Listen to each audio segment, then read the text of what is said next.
Muy buenas a todos, les damos nuestra más cordial bienvenida a nuestro podcast Destripando Libros. Aquí en el micrófono nos encontramos Amanda Cruces, Sofía Fuentealba, Paula Muñoz y yo, Sofía Cruces, y el libro que vamos a destripar el día de hoy es El río de Alfredo Gómez Morel. Antes de comenzar, nos parece importante aclarar que esta obra es catalogada como autobiografía, pero nuestros oyentes se preguntarán, ¿qué es una autobiografía? Bueno, una autobiografía, a diferencia de una biografía, es cuando el propio autor describe su vida de manera literaria, también incluyendo su personalidad y cómo cambia ella a través del tiempo, escribiendo en primera persona. Perfecto, ahora que comprendemos qué tipo de texto es el que será abordado en este capítulo del podcast, daremos brevemente lo que fue el contexto histórico en que fue escrita esta obra y un pequeño resumen del libro. Adelante, Sofía. Bueno, ahora yo les voy a contar una breve introducción sobre todo lo que estaba sucediendo en esa época. ¿Y de qué época estamos hablando? Los años 60.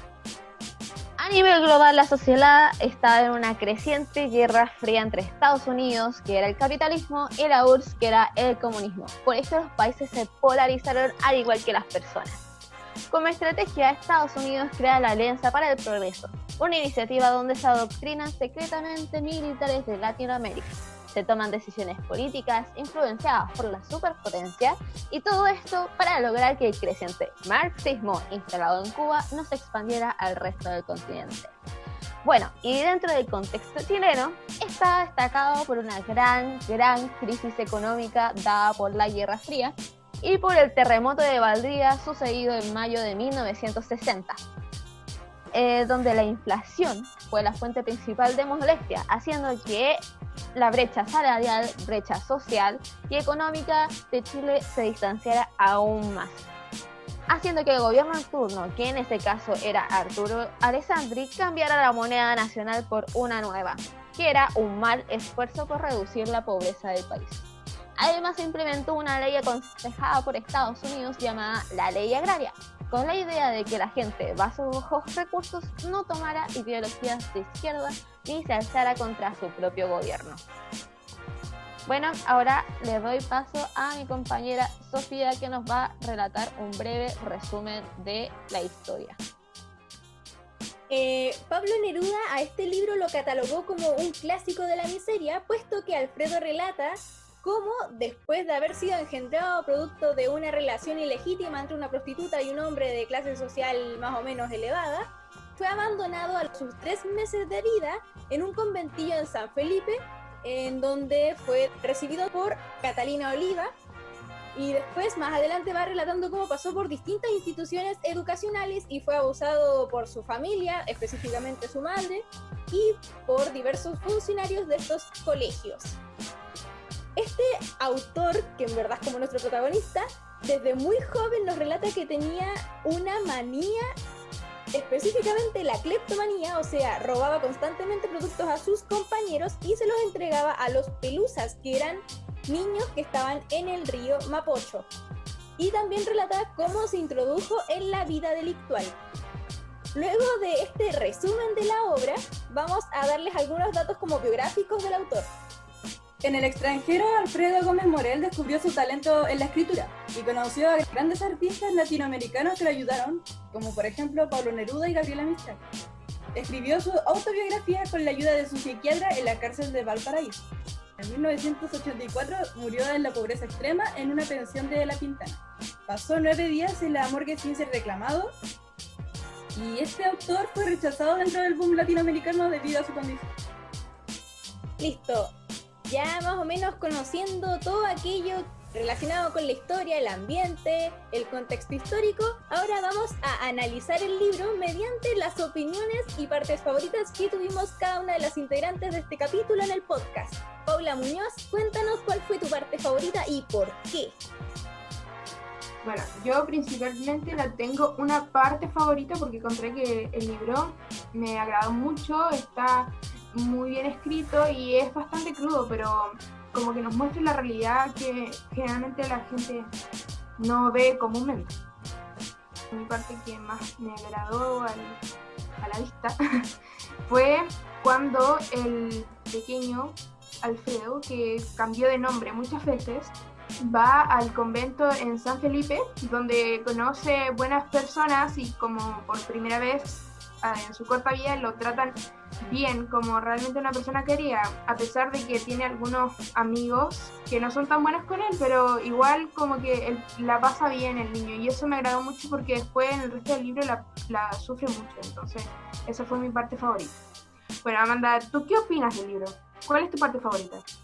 El libro es bastante crudo y también mi parte favorita fue justamente la misma que tú dijiste, porque de verdad que fue agradable ver que el de Alfredo Gómez Morel era aceptado por sus compañeros. Sofi Fantalba, ¿cuál fue tu parte favorita y qué piensas respecto al libro? Yo siento que el libro fue en sí muy crudo y sí hay muchas partes impactantes y siento que en sí el libro me encantó mucho, pero es raro la parte que más me gustó porque refleja cómo puede cambiar las personas o los pequeños cambios en la vida. Es como esa teoría de la mariposa que mueve las alas y puede cambiar todo. Yo, bastante al principio, cuando doña Catarina, la viuda de Osorio, como que lo acoge. ¿Qué pasa si después de que él se haya escapado del orfanato o el convento, llegó a la casa de doña Catarina? Doña Catarina lo acogió, al igual que la otra vez, no hubiese llegado a su madre, hubiese tenido una vida más feliz, no hubiese tenido que sufrir todo lo que venía después. Bueno, después de esto le paso... Bueno, Sofi, ¿cuál es tu parte favorita? ¿Por qué? Dinos. Retomando lo que tú dices, es sumamente interesante los giros que va tomando la historia, porque justamente el niño tuvo que pasar por varias cosas súper difíciles en su vida, que él no cae en la victimización, todo lo contrario.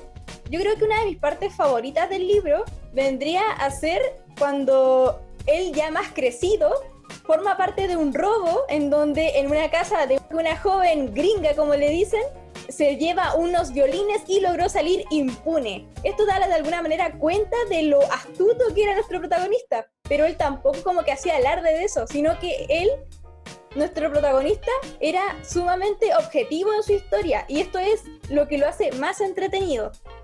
Ahora Incluso antes de preparar todo esto, estábamos comentando entre nosotras mismas de que su psiquiatra, como había dicho nuestra compañera Amanda, de que entre ellos dos habían hecho como una terapia, que era escribir toda su vida, obviamente sin victimizarse, para aceptar las cosas que le ocurrieron a él, para aceptar las cosas que hizo, que no hizo, y eso es súper fuerte, o sea, aceptar errores es duro.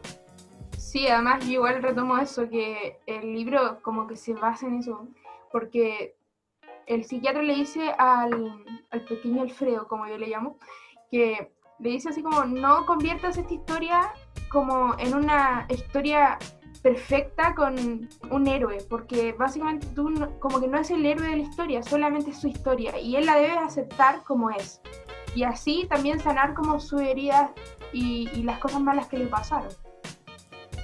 El autor muestra mucha madurez en ese sentido. Él logra aceptar y no culpa a nadie de lo que él sufrió, sino que él como que acepta su vida y la relata tal y como fue. Ahora, ya que nos estamos extendiendo mucho, Paula Muñoz, ¿recomendarías el libro a nuestros oyentes? Por supuesto que sí, 100%. Es un libro que relata que nuestra sociedad igual no ha cambiado mucho como la vemos hoy en día, que las cosas que le pasan al pequeño Alfredo también le pudieran pasar 20 años después a otra persona, y le siguen pasando a alguien más. Entonces ahí nos hace como una crítica a nuestra sociedad para darnos cuenta cómo podemos mejorar y cómo vemos a los demás. Eso, y tú, Sofía, ¿qué opinas del libro? ¿Te gustó? Bueno, yo opino que sí o sí, para los fans de la literatura tienen que leérselo, tienen que tenerlo en la carpeta de PDF en su computador o en su estantería del libro, o que alguien se lo preste. ¿Por qué? Porque es sorprendente la reflexión que él hace. O sea, hay una parte que me encantó mucho, que yo escribí esa frase, que él mismo había dicho, de que en toda esta trayectoria de mi vida estaba viendo cómo compararse con los hombres, cómo llegar a ser un hombre común y corriente. Creo que era algo así. Pero a lo que iba él era tan malo como decían los demás. Quizás las personas comunes y corrientes, quizás los ricos que habían en la gente, podría ser igual de malos que él, pero de otro modo. Era como un abandono social lo que le hicieron a todos esos niños y a todo el círculo social que él tenía. Era un abandono social. O sea, ellos no eran malos porque sí, eran malos por un motivo. Entonces, de verdad, yo encuentro que da mucho para reflexionar y de verdad tienen que leérselo. Amanda, ¿tú qué opinas? Es que a mí, o sea, a pesar de que el libro es súper crudo y es como muy explícito, encuentro que es muy genial que el autor logra ser como muy objetivo con su vida. Me gusta mucho eso. Y Sofía, ¿qué piensas respecto al libro? ¿Lo recomendarías? Yo creo que todos los chilenos, y si se pudiera toda Latinoamérica, debería leer este libro. Si se puede, los europeos, todos deberían leerlo, porque Gómez Morel vendría a ser lo que actualmente es un niño del Sename. Es algo Exacto. que todos deberían conocer, porque en Chile hay gente que se la pasa sufriendo como Gómez Morel, vive en un río abandonado socialmente. Esto es algo que debe conocerse. Esto debe Exacto. saberse porque sigue pasando. Por lo tanto, reitero, todos tienen que leerlo. Y Sofía, cuéntanos, se ve que estás muy entusiasmada también tú, Paula. Sí, bueno, al tiro Paula te paso el micrófono. Ya, es que, mira, yo considero de que de verdad se lo tienen que leer y no, además por todas las razones que les dimos, pero incluso con el mismo actor en su mundo literario, no lo quisieron aceptar como un escritor nacional. O sea, ya lo están criticando por su pasado. ¿Por qué tendría que criticar por su pasado? Siendo de que por fin él encuentra algo bueno en su vida, algo que es bueno, algo que lo sana, algo que lo purifica. No le está haciendo mal a nadie, incluso le está abriendo los ojos. ¿Por qué la sociedad todavía sigue teniendo prejuicios? Todavía sigue rechazando a esa parte de la sociedad olvidada. Ojalá que algún día lo consideren como un escritor nacional porque se lo merece y de verdad que es necesario. Necesario porque si se hace reconocido como un escritor nacional, mucha más gente va a conocer sobre él, se va a educar, se va a enseñar sobre él y la gente va a tener una percepción mucho más abierta sobre la sociedad de Chile hoy día, en el futuro y en el pasado. Ya, ahora sí, Paula, te paso el micrófono. Bueno, lo que yo digo es principalmente tomo la palabra de las Sofitos es porque encuentro que finalmente, ¿en qué año estamos? 2020. Ya han pasado alrededor de 60 años y estamos en la misma situación. O sea, antes no se llamaba Sename, pero hoy en día es lo mismo. O sea, lo que vivió el pequeño Alfredo, hoy en día también lo están viviendo otros niños. Entonces tenemos que darnos cuenta de que cuando la gente dice así como, no, la institución del Sename aquí, o empiezan a criticar, o cualquier de ese tipo de cosas y no dan básicamente soluciones, ocurre esto, que niños como el Alfredo, pero como en el futuro, en el 2020, siguen sufriendo lo mismo. Entonces, nosotros debemos pensar, ¿estaremos haciendo algo mal? Obvio que sí. Tenemos que darnos cuenta de cómo nuestra sociedad está maltratando a estas personas. Porque nosotros podemos vivir bien, acomodadamente, pero hay gente que no lo está haciendo así y a nosotros no nos importa. O quizás nos importa, pero tampoco hacemos como un gran cambio. Entonces yo creo que hay que pensar en eso y pensar cómo podemos ayudar a esas personas y al resto de la sociedad para que no sigan ocurriendo estos abandonos sociales, como dice la Sofía. Perfecto, ya por tema de tiempo, porque nos excedimos ya casi por 5 minutos, espero nuestros oyentes no haberlo aburrido. Nos despedimos, fue bastante entretenido, espero que ustedes también se entretengan oyéndonos.